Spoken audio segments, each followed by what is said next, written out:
যে হুজুর এই বিষয়ে ওয়াজ করছেন কেন?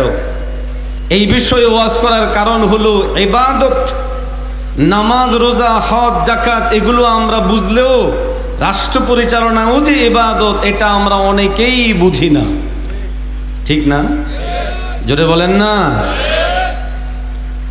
রাষ্ট্র পরিচালনা ইবাদত, এতটুকু যদি আমাদের দেশের সমস্ত রাজনীতিবিদগণ বুঝে যান, যে যেই দল করেন, যে যেই মত করেন, আমার আত্মপরিচয় যখন আমি মুসলিম, এই জায়গা থেকে একজন মুসলিম রাজনীতিবিদ তিনি যখন কোনো এলাকার মেম্বার হবেন, চেয়ারম্যান হবেন, এমপি হবেন, আর তার মাথায় থাকবে আমি যে এই এলাকার দায়িত্ব নিলাম, চাই সে পরিধি ছোট হতে পারে, বড় হতে পারে, যার দায়িত্ব যতটুকু তার পরিধিও ওই পরিমাণ হবে।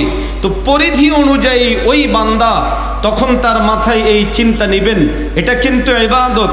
আমি এখানে ডান বাম করলে, নামাজের মধ্যে যেমন কমি বেশি করলে আল্লাহর কাছে ধরা খাবো, রোজার মধ্যে যেমন কম বেশ করলে আল্লাহর কাছে ধরা খাবো, হজের মধ্যে আমি কম বেশ করলে আল্লাহর কাছে ধরা খাবো।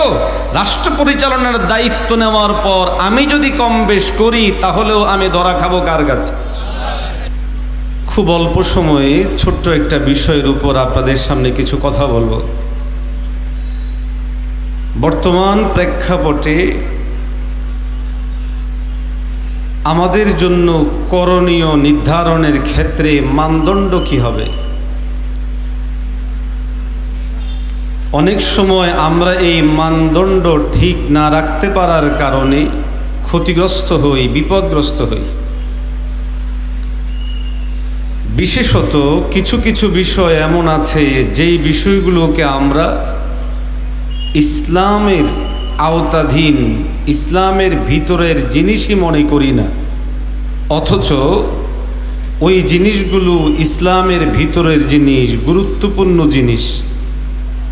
নামাজ, রোজা, হজ, যাকাত ইত্যাদির ক্ষেত্রে যেমন ইসলামের মাপকাঠি রয়েছে, মানদণ্ড রয়েছে, আদর্শ রয়েছে, নীতি রয়েছে, আমাদের কাছে চরমভাবে উপেক্ষিত ওই বিষয়গুলোর জন্য ইসলামের স্বতন্ত্র মানদণ্ড রয়েছে, নীতিমালা রয়েছে, উসুল রয়েছে। যে সমস্ত বিষয়গুলোর ক্ষেত্রে আমরা উপেক্ষা করি, গুরুত্ব কম দেই, অবজ্ঞা অবহেলা করি, তন্মধ্যে অন্যতম হলো রাষ্ট্র কিভাবে পরিচালিত হবে এই নীতি নির্ধারণ এবং মানদণ্ডকে আমরা ইসলামের আওতাধীন মনে করি না। আরো আসতে বলেন। ফলে নামাজের ক্ষেত্রে আমরা ইসলাম কি বলে, নবীজি সাল্লাল্লাহু আলাইহি ওয়াসাল্লামের বক্তব্য কি, সাহাবায়ে কেরামদের আদর্শ কি, আমাদের পূর্বসূরি ওলামায়ে কেরামদের আদর্শ কি, ওই জিনিসগুলো খেয়াল করলেও রাষ্ট্র পরিচালনার মতো গুরুত্বপূর্ণ বিষয় আসলে কোরআন কি বলল, ইসলাম কি বলল, হাদিস কি বলল, শরীয়ত কি বলল, এই সমস্ত জিনিসকে গুরুত্বহীন করে ফেলে আমরা ছুটি কুফফার এবং বেঈমানরা আমাদেরকে যেই মানদণ্ড দিয়েছে, যেই নীতিমালা তারা আওড়ায়, যেই তন্ত্র মন্ত্র তারা আমাদের সামনে দেয়, মুসলমানরাও ওই তন্ত্র মন্ত্রের পিছনে ছুটতে আরম্ভ করে দেয়। ফলাফল সারা দুনিয়ায় আমরা কোটি কোটি মুসলমান, কিন্তু রাষ্ট্র ও রাষ্ট্রের দায়িত্ব আমাদের হাতে না থাকার কারণে, ক্ষমতার অংশীজন আমরা না হওয়ার কারণে,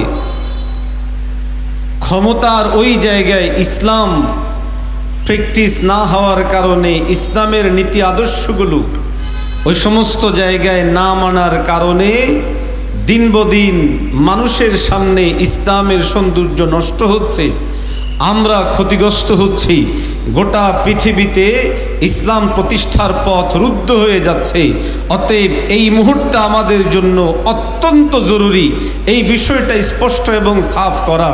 নামাজের ক্ষেত্রে যেমন ইসলামের নির্দেশনা আছে, রোজার ক্ষেত্রে যেমন ইসলামের নির্দেশনা আছে, হজের ক্ষেত্রে যেমন ইসলামের নির্দেশনা আছে, নবীজি সাল্লাল্লাহু আলাইহি ওয়াসাল্লামের আদর্শ মেনে আমরা নামাজ পড়ি, আমরা রোজা করি, আমরা হজ করি, আমরা যাকাত দিই, ঠিক তেমনিভাবে আমার নবী রাষ্ট্র পরিচালনা করেছেন। অতএব রাষ্ট্র পরিচালনার ক্ষেত্রেও মুসলমান হিসেবে আমি নবীজির আদর্শের বাহিরে এক বিন্দু পরিমাণেও ডান বামে যাইতে পারি না। কিন্তু আমরা কি আদৌ সেটার উপর থাকতে পারি? আরো আসতে বলেন, আর একটু জোরে বলেন না। ভয়ঙ্কর ও ভয়াবহ কথা হলো, বরং এই জায়গার মধ্যে আসলে বাধা দেয়া হয়, প্রশ্ন উত্থাপন করা হয়, বলা হয় যে এই নিয়ে ধর্মকে এখানে ঢুকাতে যাবেন না, কোরআন এবং সুন্নাহের বিষয়গুলো এখানে আনতে গেলে সেটাকে ধর্মের অনুপ্রবেশ ইত্যাদি দাবি করে মানুষদেরকে বিভ্রান্ত এবং বিচ্যুত করা হয়। এরকম বহু ঘটনা আমাদের সামনে আসে না নাই?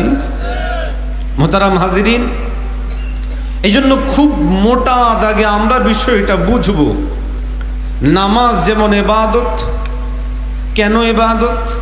এই জন্য নামাজ ইবাদত যেহেতু আল্লাহ বলেছেন আকিমুস সালাহ, আল্লাহ বলেছেন নামাজ পড়ো, নামাজ এই জন্য ইবাদত। পাশাপাশি নবীজি সাল্লাল্লাহু আলাইহি ওয়াসাল্লামের এখানে উসওয়া আদর্শ রয়েছে। নবীজি সাল্লাল্লাহু আলাইহি ওয়াসাল্লাম বলেছেন সল্লু কামা রাআইতুমুনি উসাল্লি, তোমরা নামাজ পড়ো যেভাবে আমাকে নামাজ পড়তে দেখো। তো এই দুই জিনিসকে মিলালে সারমর্ম দ্বারায় কোনো জিনিস ইবাদত হয় যখন সেখানে আল্লাহর আদেশ থাকে, নবীর তরিকা থাকে। নামাজ কেন ইবাদত? কারণ নামাজের পড়ার কথা বলেছেন আল্লাহ, পড়ার পদ্ধতি শিখিয়েছেন নবী, আমরা এই কাজ করি বিধায় এটা ইবাদত। রোজা উপবাস থাকা কেন ইবাদত? আল্লাহ বলেছেন কুতিবা আলাইকুমুস সিয়াম, তোমরা রোজা রাখো, রোজা তোমাদের উপর ফরজ করা হয়েছে। রোজা কিভাবে রাখবো নবীজি আমাদেরকে শিখিয়ে গেছেন বিধায় এই উপবাস থাকা, রোজা এটা আমাদের জন্য ইবাদত। যাকাত টাকার মাধ্যমে যেটা আদায় করা হয়ে থাকে, টাকা শুধু দিলে হয় না, যাকাত দেওয়া এটা ইবাদত। কেন ইবাদত? আল্লাহ বলেছেন আতুজ যাকাত, যাকাত দাও। আপনি আমি যদি এমনিতে মানুষকে বহু দান করি যাকাত হিসেবে নয়, তাহলে এটার ওই পরিমাণ সওয়াব হবে না যেই সওয়াব হবে যাকাত হিসেবে আদায় করা হলে। তিনটা উদাহরণ আপনাদের সামনে দিলাম, নামাজের, রোজার, জাকাতের। এগুলো কেন ইবাদত? এখানে আল্লাহর বিধান আছে, নবীর তরিকা আছে। মোহতারাম হাজিরিন, বুঝে থাকলে বলুন, রাষ্ট্র পরিচালনায় আল্লাহর নির্দেশনা আছে না নাই? আরো আসতে বলে। নবীর তরিকা, নবীজি সাল্লাল্লাহু আলাইহি ওয়াসাল্লামের তরিকার ধরন দুইটা। এক, যেই জিনিস নবীজি মৌখিক বলেছেন। দুই, যেই জিনিস নবীজি সাল্লাল্লাহু আলাইহি ওয়াসাল্লাম নিজে বাস্তবায়িত করেছেন। যেই জিনিস নবীজি সাল্লাল্লাহু আলাইহি ওয়াসাল্লাম বলেছেন করো, এটাকে বলে কৌলে নবী, নবীর বক্তব্য। আর যেখানে নবীজি সাল্লাল্লাহু আলাইহি সাল্লাম করে শিখিয়েছেন, এটাকে বলা হয় ফেয়ালি নবী। রাষ্ট্র পরিচালনা এমন গুরুত্বপূর্ণ জিনিস, যেই জিনিসের ব্যাপারে নবীজির নির্দেশনা শুধু মৌখিক নয়, বরং নবীজি সাল্লাল্লাহু আলাইহি ওয়াসাল্লাম দীর্ঘ 10 বছর পর্যন্ত রাষ্ট্র পরিচালনা করে আমাদেরকে শিখিয়েছেন এভাবে রাষ্ট্র পরিচালনা করতে হয়। নবীজি সাল্লাল্লাহু আলাইহি ওয়াসাল্লাম রাষ্ট্রীয় কোষাগার নির্ধারণ করে আমাদেরকে শিখিয়েছেন এভাবে রাষ্ট্রের কোষাগার করতে হয়, রিজার্ভ করতে হয়। নবীজি রাষ্ট্রের জন্য আলাদা সেনাবাহিনী তৈরি করে আমাদেরকে শিখিয়েছেন রাষ্ট্রের সুরক্ষার জন্য একটি সশস্ত্র বাহিনী লাগে। নবীজি সাল্লাল্লাহু আলাইহি ওয়াসাল্লাম সাহাবায়ে কেরাম কেরামদের সমন্বয়ে গোয়েন্দা বাহিনীর বিশাল টিম তৈরি করেছেন, শিখিয়েছেন রাষ্ট্র পরিচালনার জন্য গোয়েন্দা টিম থাকতে হয়। নবীজি সাল্লাল্লাহু আলাইহি ওয়াসাল্লাম মসজিদে নববীতে বসে বিচার কার্য পরিচালনা করে আমাদেরকে শিখিয়েছেন রাষ্ট্রের জন্য বিচার ব্যবস্থা লাগবে। এই দেখো আমি তোমাদেরকে বিচার ব্যবস্থা শিখায় গেলাম। এইভাবে একটা রাষ্ট্রের জন্য যা যা দরকার সমস্ত জিনিস আমার নবী শিখায় গেছে। আমার নবীর শিখানোর পরেও যে বা যারা বলবে রাষ্ট্র পরিচালনার সাথে ইসলামের সম্পর্ক নাই, রাজনীতির সাথে ইসলামের কোনো সম্পর্ক নাই, আমরা 54 বছরের ইতিহাসকে সামনে রেখে পরিষ্কার ভাষায় বলতে চাই তারা মূলত নিজেদের ধান্দাবাজি করার জন্য রাষ্ট্র থেকে ইসলামকে দূরে সরাতে চায়। 24 বিপ্লবের পর এই সুযোগ আর কাউকে দেওয়া হবে না। আগামীর বাংলাদেশ হবে ইসলামের বাংলাদেশ ইনশাআল্লাহ। মোহতারাম হাজিরিন, আমরা অনেকে এই বিষয়টা না বোঝার কারণে ডান বাম ভুল করে বসি। আমরা আমাদের এই বিষয়টা আপনাদের সামনে সাফ করি। নামাজ ইবাদত, রোজা ইবাদত, হজ ইবাদত, যাকাত ইবাদত, যেই সমস্ত উসুল নীতিমালার আলোকে, ওই সমস্ত নীতিমালার আলোকে এবং নীতিমালাগুলো অনুসরণ করে কেউ যদি রাষ্ট্র পরিচালনা করেন তাহলে তিনিও ইবাদত করলেন এবং ইবাদতের সওয়াব তিনি প্রাপ্ত হবেন। আর আসতে বলেন, জোরে বলেন না। ইবাদতের মধ্যে চুরি করার সুযোগ আছে? নামাজ 4 রাকাত, কেউ যদি 3 রাকাত পড়ে তার নামাজ হবে? রোজা যেই সময় রাখতে হয় কেউ যদি এর 1 মিনিট আগে ভেঙে ফেলে হবে? এবং ইচ্ছাকৃতভাবে যিনি নামাজ বোঝেন, রোজা বোঝেন, হজ বোঝেন, যাকাত বোঝেন, এই বান্দা ইচ্ছাকৃতভাবে কখনো তিনি এই ভুল করেন না যে আমি নামাজ যখন পড়ছি তো 4 রাকাতকে 4 রাকাত অনুযায়ী পড়েন। নামাজে দাঁড়িয়ে যে সমস্ত জিনিসগুলো নামাজে অনুমোদিত সেগুলো করেন, যেগুলো অনুমোদিত নয় সেগুলোকে বাদ দেন। এই জন্য নামাজে দাঁড়িয়ে কেউ কথা বলে না। কেন? এই জন্য কথা বলে না যেহেতু কথা বলা নামাজে নিষেধ, অথচ নামাজের বাহিরেই এটা বৈধ। শুধু নামাজের মুহূর্তটায় এটা অবৈধ। কোনো আল্লাহর বান্দা যদি রাষ্ট্রের জিম্মাদার হওয়ার পর, হোক সেটা মেম্বার, হোক সেটা চেয়ারম্যান, হোক সেটা এমপি, সে যদি চিন্তা করে আমি ইবাদত হিসাবে এটা করব, তখন এই বান্দা রাষ্ট্রের সম্পদ চুরি করার চিন্তা করবে না, বরং রাষ্ট্রের খাদেম হওয়ার চিন্তা করবে। হযরত ওমর রাদিয়াল্লাহু তাআলা আনহু রাষ্ট্রের খাদেম হওয়ার চিন্তা করেছেন। হযরত আবু বকর রাদিয়াল্লাহু তাআলা আনহু রাষ্ট্রের খাদেম হওয়ার চিন্তা করেছেন।